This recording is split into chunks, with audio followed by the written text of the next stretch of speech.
La mobilité, c'est l'affaire de tous et un peu comme pour le respect de l'environnement ou la lutte contre le tabagisme, il a été prouvé au fil des années que le jeune public est particulièrement réceptif et peut contribuer à la diffusion de l'information au sein des familles.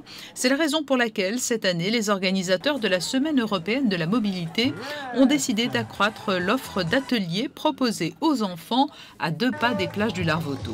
À Monaco, depuis de nombreuses années, le gouvernement impulse une politique de mobilité avec plusieurs thèmes, plusieurs initiatives.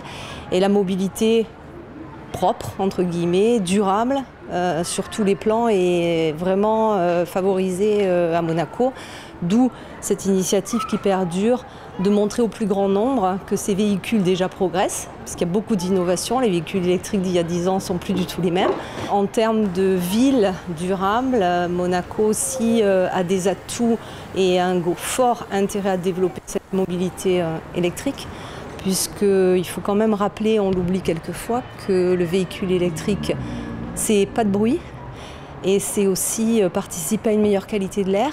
Roller, parcours avec des objets dans les mains et la notion de challenge introduite cette année avec des courses entre enfants, parents et familles avec à la clé des prix.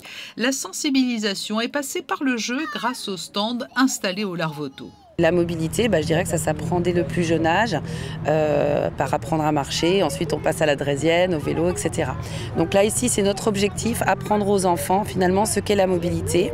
Et aussi la mobilité dans la ville intelligente. Puisque vous le savez, donc Monaco est aussi dans une démarche de ville intelligente.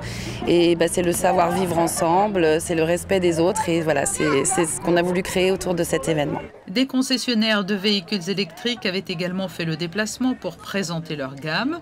Le clou du spectacle restant une démonstration de vélo acrobatique le long de l'avenue Princesse-Grasse, fermée pour l'occasion aux voitures afin de laisser la place aux vélos. Les familles se sont d'ailleurs rapidement emparées de cette piste cyclable improvisée à la faveur d'une très belle journée de septembre.